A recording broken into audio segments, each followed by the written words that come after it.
Hello students, good morning. आज आपण practice set 3.5 जे आहे त्याच्यामध्ये नेक्स्ट एक्झाम्पल्स बघणार आहोत. क्वेश्चन नंबर 9 आज संपून जाईल. बघा काय सांगितलं क्वेश्चन नंबर 9 मध्ये. By using factor theorem in the following examples determine whether qx is a factor of px or not. qx ही जी काही तुम्हाला दिलेली पॉलिनॉमियल ती px चा फॅक्टर आहे का नाही हे काय करायचं तुम्हाला ठरवायचं. बाय फॅक्टर थेरम नुसार कसं ठरवणार बघा. ही तुम्हाला px पॉलिनॉमियल आणि हा qx हा फॅक्टर आहे का नाही चेक करायचं तुम्हाला. मग जर समजा रिमाइंडर 0 आली ह्या पॉलिनॉमियल मध्ये याच्या अपोजिट नंबर्स कॉन्स्टंटचे अपोजिट नंबर घेऊन जर रिमाइंडर 0 आली तर तो फॅक्टर आहे. फॅक्टर थेरम काय सांगतोय, जर रिमाइंडर 0 आली तर फॅक्टर आहे, अदरवाइज नाही. मग चेक करा. बघा ही समजा पॉलिनॉमियल ठीक आहे. डिवायझर कोणता आहे, px पॉलिनॉमियल याला डबल येत नाही. डिवायझर कोणता आहे सांगा. Divisor is equal to x minus 1 हा डिवायझर हा फॅक्टर आहे का बघायचे ना. मग take x is equal to plus 1 हे मायनस 1 आहे त्याचा आपण एक नंबर घ्यायची बरोबर प्लस 1. आता ही ह्या पॉलिनॉमियलच्या पॉलिनॉमियलमध्ये व्हेरिएबल त्या ठिकाणी ठेवल्यावर जर रिमाइंडर 0 आली तर हा qx हे काय फॅक्टर आहे, अदरवाइज नाही. म्हणून बघा इथं रिमाइंडर थेरम नुसार आपण रिमाइंडर कशी काढतो. Remainder is equal to p च्या ठिकाणी p आणि x च्या ठिकाणी त्याचे अपोजिट नंबर टाका. -1 चा काय अपोजिट +1 ठीक आहे. ठेवा पॉलिनॉमियल कोणती होती बघा x³ म्हणजेच 1 चा क्यूब मायनस 1 त्याचा स्क्वेअर -1 -1 ह्या x च्या ठिकाणी काय केले त्याचे अपोजिट नंबर ठेवले बरोबर. मग बघा काय येते 1 चा क्यूब 1 -1 चा स्क्वेअर 1 -1 -1 त्याचं उत्तर किती +1 -1 get cancel -1 -1 -2 which is not equal to 0. Remainder 0 आली का नाही. रिमाइंडर किती आली -2 ही 0 च्या इक्वल नाही. म्हणून काय qx polynomial is not factor of px. मग इथे तुम्हाला लिहावं लागेल by factor theorem. By factor theorem बरोबर. काय की x - 1 is not factor of कोणाचा त्या पॉलिनॉमियल दिलेला बरोबर px चा.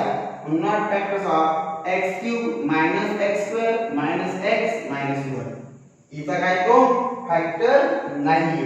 का नाही कारण की याचे अपोजिट नंबर्स घेतल्यावर आणि त्या पॉलिनॉमियलचे काउंट ठरवलं काय आहे पहिली रिमाइंडर 0 पण रिमाइंडर किती आली -1 -1 -2 झालं. 0 आली का नाही म्हणून हा फॅक्टर नाही. समजलं. चला नेक्स्ट चेक करा. इथे डिवायझर कोणता आहे सोल्युशन. डिवायझर बघा कोणता आहे तर किती इज इक्वल टू x - 3. मग टेक अपोजिट काय घ्यायचं सांगा. x इज इक्वल टू किती 3. Take x is equal to x त्याच्या अपोजिट घेणार 3. आता रिमाइंडर थेरम नुसार रिमाइंडर काढणार मी. रिमाइंडर इज इक्वल टू कोणते पॉलिनॉमियल बघा p आणि x च्या ठिकाणी काय ठेवायचं 3. पॉलिनॉमियल लिहिलेली त्याच्यामध्ये काय करा किंमत ठेवा.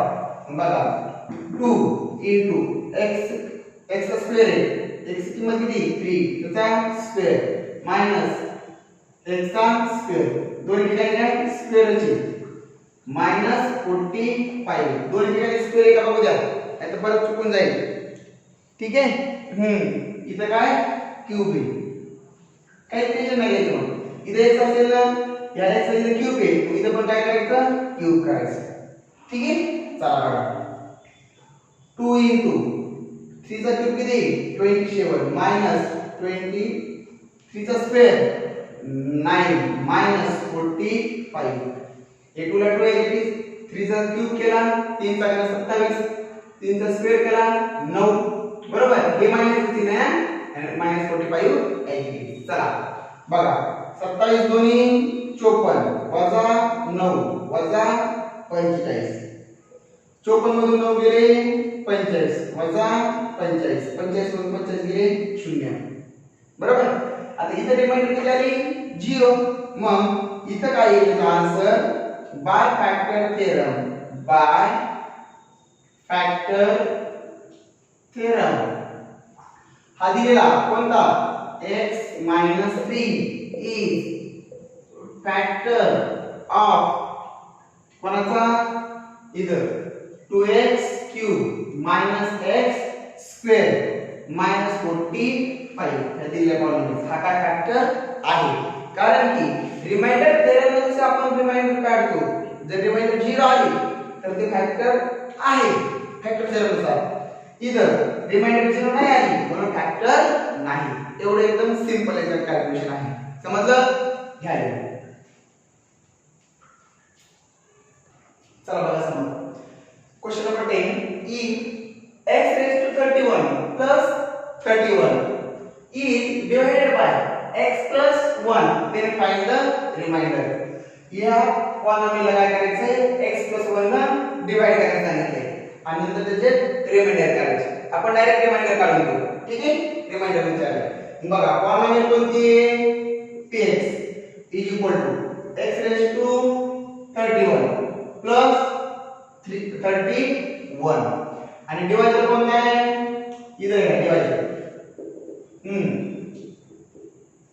डिवाइजर इज इक्वल टू किती डिवाइजर x plus 1 मग take x is equal to काय करायला लागेल -1 ह्या कॉन्स्टंटचे अपोजिट नंबर घ्यायचे +1 चे अपोजिट नंबर -1 ठीक आहे आणि रिमाइंडर काढू काय रिमाइंडर इज इक्वल टू काय असते रिमाइंडर थेरमनुसार की या व्हेरिएबल मध्ये कोई जो काही डिवाइडर असतो त्या क्वांटिटीच्या अपोजिट नंबर ठेवून येणारी किंमत आणि रिमाइंडर इक्वल असते मग बघा मी -1 ठेवणार आहे या ठिकाणी डबल लेत नाही आहे इथं काय ठेवणार -1 मग बघा x च्या ठिकाणी -1 रेज टू 31 प्लस 31 सांगा एक चा किती जर घात केला तर तुम्ही तर काय आलं उत्तर 1 येणार पण जर याचा हा पॉवर जर इवन नंबर असेल निगेटिव्ह नंबरचा काय करायचं किती तो घात केला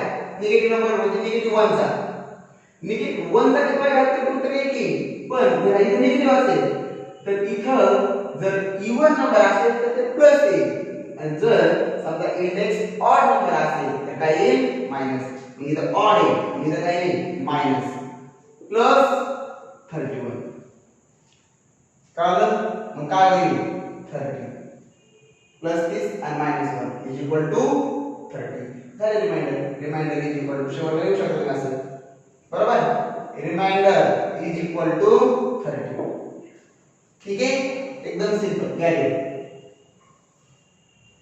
चला बघा काय सांगितलं so that m-1 is a factor of m raised to 21 minus 1 and m raised to 22 minus 1 आता सोडूया दाखवायचे म्हणलं असणार बघा आता अगोदर काय जी पॉलिनॉमियल ती पॉलिनॉमियल लिहून घ्या काय पॉलिनॉमियल इन m व्हेरिएबल इथे m व्हेरिएबल x नाही इथे m घ्यायचं m raised to 21 minus 1 divisor कोणता सांगितला आहे डिवाइजर म्हणजे फॅक्टर मला सांगितलं आहे ये -1 मग take m is equal to काय +1 त्या आपण घ्यायचे आणि आता remainder is equal to same सारखे प्रश्न आहेत बरेच remainder is equal to p च्या ठिकाणी काय येणार 1 आता फॅक्टर आहे तर रिमाइंडर किती यायला पाहिजे 0 बरोबर मग बघा इथं m च्या ठिकाणी ठेवणार मी किंमत 1 raised to 21 minus 1 इथं काय होईल 1 चा 1 स्वरा 1 आता इथं माइनस नाही येणार कारण की अगोदर 1 निगेटिव्ह नंबर होती इथे जरी वाढायचं तरी प्लस 1 चा कितवाही घात केला तरी तर उत्तर प्लस 1 आले आणि minus 1 1 minus 1 is equal to 0 remainder काय आहे 0 आणि बरोबर आहे इधर रिमाइंडर इज इक्वल टू 0 म्हणून काय होईल answer m minus 1 is factor of m raised to 21 minus 1 ठीक आहे सेम अशाच प्रकारचं पुढचं पॉलिनॉमियल कोणती polynomial m variable m raised to 22 minus 1 take आता डिवाइडर लिहित नाही डिवाइडर हाच आहे ना मग m is equal to किती प्लस 1 या remainder is equal to p m च्या ठिकाणी 1 इतर 1 m च्या ठिकाणी आणि चा 22 वाला मायनस 1 1 चा किती घात करा उत्तर एकच minus 1 is equal to 0 same दोन्ही रिमाइंडर 0 आहे म्हणजे दोन्ही फॅक्टर आहे म्हणून इथं आन्सर लिहायचं काय m minus 1 is factor of m raised to 22 minus 1 बघा next question number 12 if x minus 2 and x minus 1 upon 2 both are the factors of polynomial nx square minus 5x plus n then so that m equals to n equals to 2 काय काय तुम्हाला दोन factors दिले त्या polynomial हा x - 2 and x - 1/2 are the factors of given polynomial then so that m is equal to 2 and n is equal to 2 तुम्हाला काय करायचे दाखवायचे आता आपण यापूर्वी बघितले की फॅक्टर थेरम नुसार जर समजा ही एक छोटी पॉलिनॉमियल या पॉलिनॉमियलचा जर फॅक्टर असेल तर रिमाइंडर किती येते 0 बरोबर तर रिमाइंडर 0 आली तरच तो फॅक्टर असतो अदरवाइज नाही मग आता हा या पॉलिनॉमियलचा फॅक्टर्स आहे म्हणजे रिमाइंडर किती येतं 0 आहे बरोबर त्यावर आपल्याला m आणि n ची किंमत काढायला लक्षात येईल सगळ्यात अगोदर सोल्युशन मध्ये पॉलिनॉमियल लिहून आपण घेऊ इथं px कोणती पॉलिनॉमियल आहे ही nx² minus 5x plus m बरोबर आहे आता x minus 2 is the factor of कोणत्या पॉलिनॉमियलचा nx² minus 5x plus m या पॉलिनॉमियलचा हा काय आहे फॅक्टर आहे जर मग फॅक्टर असेल तर बाय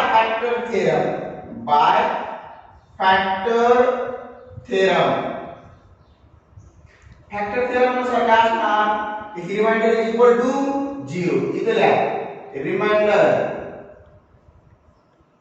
इक्वल्स टू 0 रिमाइंडर काय असणार 0 असणार हा फॅक्टर आहे म्हणजे रिमाइंडर काय आहे त्याची 0 ह्या पॉलिनॉमियलला डिवाइड केलं रिमाइंडर काय राहणार 0 मग रिमाइंडर म्हणजे काय असते याचे ऑपोजिट नंबर घेऊ या 2 ची काय -2 ची ऑपोजिट नंबर +2 घेऊ येणारी किंमत आणि रिमाइंडर इक्वल असते मग मी इथे इक्वल्स म्हणू शकतो 0 कळलं का आपण बाय रिमाइंडर थेरमनुसार बघितलं होतं की डिव्हायजरचा त्याचे ऑपोजिट नंबर घ्यायची आणि त्या पॉलिनॉमियलची किंमत करायची ती रिमाइंडरच्या इक्वल येणार आहे मग ही पॉलिनॉमियलची किंमत आणि ही रिमाइंडर 0 ते काय असणार इक्वल ठीक आहे ठेवा इथं व्हेरिएबल ठिकाणी 2 ठेवा बघा काय polynomial nx² n x² x च्या ठिकाणी 2 इथं -5 into x ची किंमत 2 plus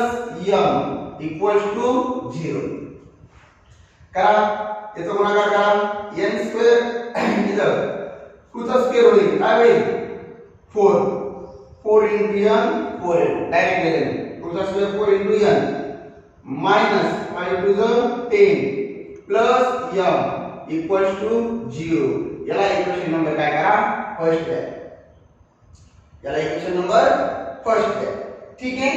आता आणखी तुम्हाला इथे m ची किंमत n ची किंमत काढता येईल का? इधर नाही, कारण की दोन व्हेरिएबल आहेत त्याच्यामध्ये. मग आणखी एक फॅक्टर दिलेले आहे तुम्हाला, also x minus 1/2 is the factor of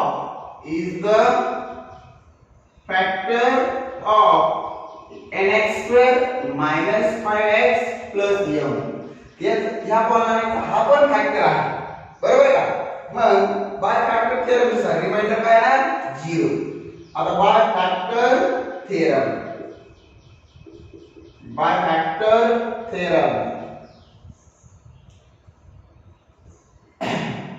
reminder is equal to 0. Remainder किती येणार? 0. म्हणजे याचा अपोजिट नंबर घ्यावा लागेल मला. इधर p याचा अपोजिट नंबर काय? प्लस 1/2 इक्वल्स टू काय असेल? 0. कळलं? ठेवा तुम्हाला. आता 1/2 ठेवावा लागेल तुम्हाला. ठीक आहे, बघा पॉलिनॉमियल कोणती होती आपली? n x square. x म्हणजे काय? 1/2 त्याचा square minus 5 into 1/2 plus m equals to 0. त्याचा वर्ग करा, काय होईल? इथं समोर लिहा, याचा वर्ग 1/2 चा स्क्वेअर काय होईल? 1/4 आणि इकडे n स्क्वेअर. म्हणजे इथं असे येऊन जाईल n/4 मायनस इथं 5/2 plus m is equal to 0. कसा आला कळलं का? इथे 104 गुणिले n/4 5 1 5 5 गुणिले 102 किती? 502 plus n is equal to 0. आता ह्या दोघांचं कसं करता येईल तुम्हाला? इथं n ची किंमत काढून घ्या फक्त. काय? n ची. हे दोघे छेदामध्ये उडवायचे आपल्याला. काय काय छेदामध्ये उडवायचे. हे 4 आणि हे 2. तर दोन्ही साइडला 4 भागाकार करावा लागेल. गुणाकार करावा लागेल. बघा नाही, हे 4 आणि हे 2 मला उडवायचे, इथे नाही घ्यायचे, लिनियर मध्ये आणायचे. तर बघा काय करावं लागेल? इथं मल्टिप्लाइंग बोथ साइड बाय 4. याला 4 गुणाकार केला मी तर फक्त n राहील. 4 4 कॅन्सल होईल. बघा याला 4 गुणाकार केला काय होईल?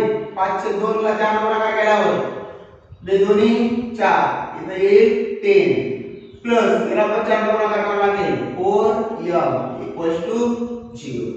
कळलं काय केलं तुम्ही? हे लिनियर मध्ये आणण्यासाठी 2 आणि 4 कॅन्सल करण्यासाठी या 2 आणि 4 चे एलसीएम न काय करायचं? दोन्ही साइडला मल्टिप्लाय करायचं. मल्टिप्लाय बोथ साइड बाय 4 म्हणजे उत्तर येतं. ठीक आहे. आता n इज इक्वल टू बघा काय होईल तर इधर प्लस 10 मायनस 4m याला इक्वेशन नंबर द्या सेकंड. काय झालं कळलं का? की -10 बरोबर चिन्हाच्या पलीकडे टाकले +10 प्लस 4m बरोबर चिन्हाच्या पलीकडे टाकले -4m. ठीक आहे. आता तुम्हाला m आणि n ची किंमत काढायची. कशी काढायची बघा? इथे एक इक्वेशन आपल्याकडे फर्स्ट आणि हे सेकंड. हे n ची किंमत जी आहे ना ही या फर्स्ट इक्वेशन मध्ये ठेवायची. मग आपल्याला एक व्हॅल्यू मिळेल m आणि n बरोबर. बघा इथे तुम्हाला असं लिहावं लागेल सबस्टिट्यूटिंग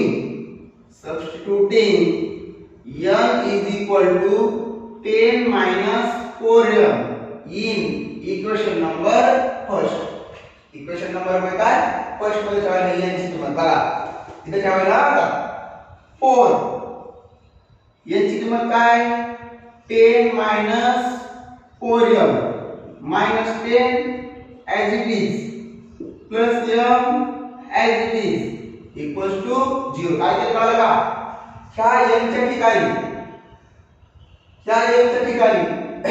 इथं n ची किंमत ठेवली मी 10 minus 4m ह्या n ठिकाणी आणि -10 आणि m as it is.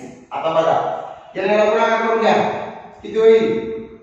40 4 गुणिले 10 40 वजा 4 चोक 16m वजा 10 अधिक m बरोबर 0. आता काय करा, हे 40 मधून 10 आहे किती 30. हे 40 मधून गेला 30. हे -16m आणि plus m is equal to -15m is equal to 2. आता काय होईल 30 is equal to plus m 15m. हे -15 काय झाले प्लस आणि m इज इक्वल टू किती 30 upon 15. Then m is equal to 2. m ची व्हॅल्यू किती आली 2 आली. समजलं की झाली m. आता n पण तुम्हाला म्हणजे दोनच दाखवा. n पण काय करायचंय दोनच दाखवायचे. मग काय करायचं ही n ची किंमत 2 मध्ये ठेवा. बघा पुटिंग किंवा सबस्टिट्यूटिंग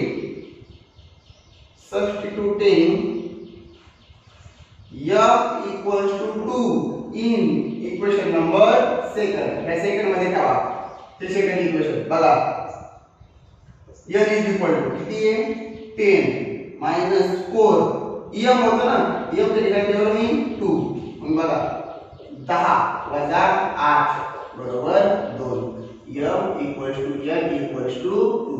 m बरोबर पण 2 आलं आणि n बरोबर पण काय आलं 2 आलं.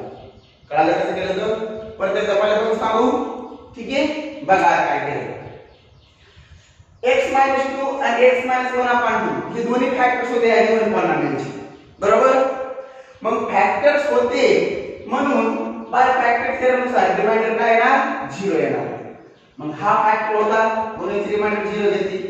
मग तुम्हाला हे माहिती आहे की डिवाइडर सोबत जे कॉन्स्टंट असेल त्याच्या नंबरची जर अपोजिट पॉलिनॉमियल मधल्या व्हेरिएबलच्या ठिकाणी ठेवली तर येणारी किंमत आणि रिमाइंडर इक्वल असते बाय रिमाइंडर थेरम नुसार. बरोबर. रिमाइंडर थेरम नुसार इक्वल असते. मग मी हे घेतलं x च्या ठिकाणी याच्या अपोजिट नंबर ठेवली ही रिमाइंडर आणि ती येणारी किंमत आणि ही रिमाइंडर इक्वल म्हणजे ते इक्वल दाखवलं. त्यावरून इक्वेशन मिळालं. तसंच x - 1/2 is the also factors of given polynomial. मग त्यानुसार रिमाइंडर इक्वल दाखवली. मग काय आलं 2 तुमचे इक्वेशन मिळाले. आता परत मग ह्या n is equal to second equation आहे याची व्हॅल्यू मी काय केली इक्वेशन नंबर फर्स्ट मध्ये ठेवली. m इज इक्वल टू 2 निघाली आणि आलेली m ची जी काही व्हॅल्यू आहे ही काय केली इक्वेशन नंबर सेकंड मध्ये टाकली आणि त्यावरून पण n ची व्हॅल्यू किती निघाली 2. समजलं. ठीक आहे झाले. बघा next question number 13. If px is equal to 2 plus 5x ही एक पॉलिनॉमियल दिली तुम्हाला. देन इधर p in bracket 2 plus p in bracket -2 plus p in bracket 1. आता काय करायचंय लक्षात आलं का की ही जी काही पॉलिनॉमियल दिली त्या पॉलिनॉमियल मध्ये 2 घेऊन व्हेरिएबलची किंमत 2 घेऊन त्या पॉलिनॉमियलची किंमत काढायची. परत -2 घेऊन त्या पॉलिनॉमियलची किंमत काढायची आणि प्लस इथं 1 घेऊन त्या पॉलिनॉमियलची किंमत काढायची आणि मग नंतर 1 2 आणि 3 या ठिकाणी काय करायची ऍडिशन. म्हणजे तुम्हाला सगळे उत्तर काढायचं आहे. ठीक आहे. चला बघा इथे then is equal to what असेल. ठीक आहे. बघा अगोदर मी फक्त याची किंमत काढायची काय 1 नंबरची किंमत काढ. बघा सोल्युशन अगोदर पॉलिनॉमियल कोणती आहे polynomial in x variable 2 plus 5x एकदा लिहून घेतली. आता x च्या ठिकाणी काय ठेवायचं सांगितलं मध्ये मी 2. मग p x च्या ठिकाणी ठेवलं मी 2. मग कुठे ठेवलं किंमत काय येते बघा 2 ला 2 5 x च्या ठिकाणी 2 ठेवणार म्हणजे into 2 हा 2 plus 5 to the 10 is equal to 12. किती किंमत आली 12. ठीक आहे. आता p च्या ठिकाणी -2 घेऊन बघा टाकली.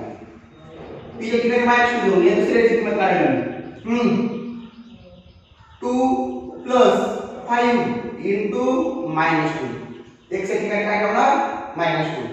मग बघा 2 plus minus होईल 10 plus 5 into -2 -10 is equal to -8. याची किंमत किती झाली -8. तो खाली जाते. -8. आता p किती ठेवायचं सांगितलंय 1 मग ठेवा 2 + 5 * 1 इधर 2 + 5 = 7. 1 2 3 तिघांच्या अगोदर किती काढले आम्ही x = 2 ठेवून x = -2 ठेवून x = 1 ठेवून. आता या सगळ्यांची इधर बेरीज वजाबाकी करायची बरोबर. बघा आता p + 2 p - 2 p - 1 सांगा p + 2 ची किंमत किती आली म्हणजे p इन ब्रॅकेट 2 ची किंमत किती आली 12. मग इथे काय येईल 12 प्लस p इन ब्रॅकेट -2 ची किंमत किती आहे -8 मायनस त्याची किंमत किती आहे 7. मग बघा इथे काय होईल 12 प्लस मायनस 7 12 - 8 4 4 - 7 -3 किती किंमत आहे त्याची -3. समजलं. मग आन्सर लिहू शकतो तुम्ही असं शेवटला आन्सर काय होतं तुम्हाला p + 2 + p - 2 - p * 1 = -3. या सगळ्याची किंमत किती आली -3. समजलं. घ्या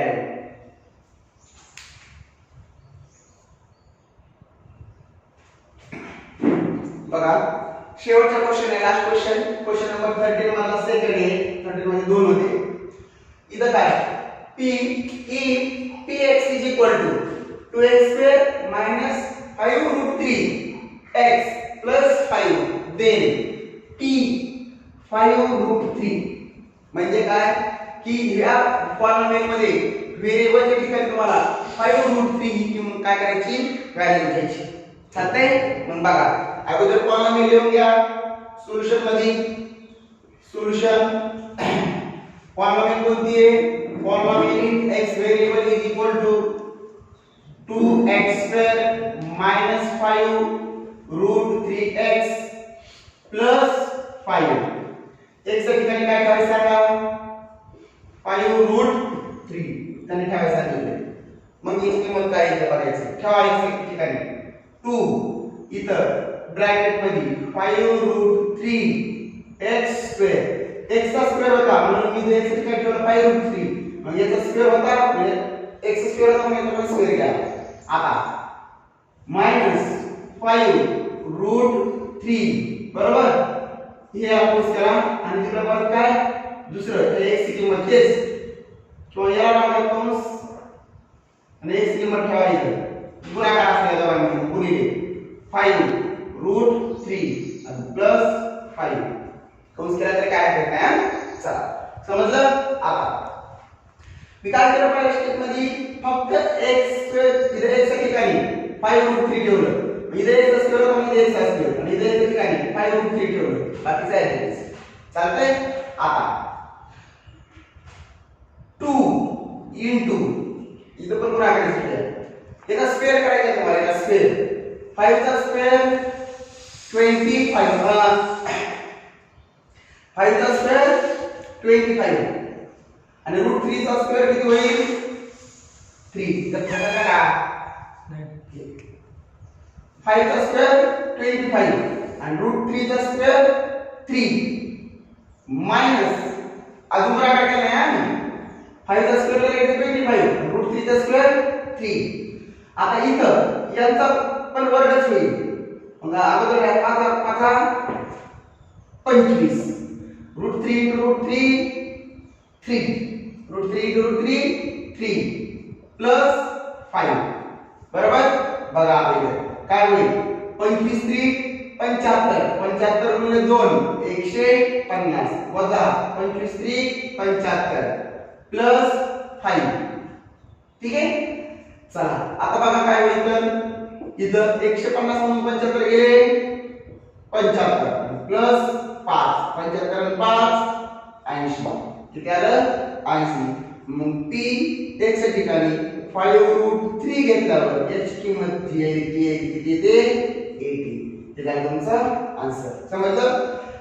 याचा स्क्वेअर तुम्ही एका स्टेप मध्ये पण करू शकता डायरेक्ट 75 कसा 5 चा स्क्वेअर 25 आणि √3 चा स्क्वेअर 3 मग 25 * 3 75 चालतंय. मी दोन स्टेप मध्ये सांगितले घ्या रे. इथं आपली ही जी काही एक्सरसाइज आहे शेवट किती 3.5 इथं काय संपली. चालतंय घ्या रे.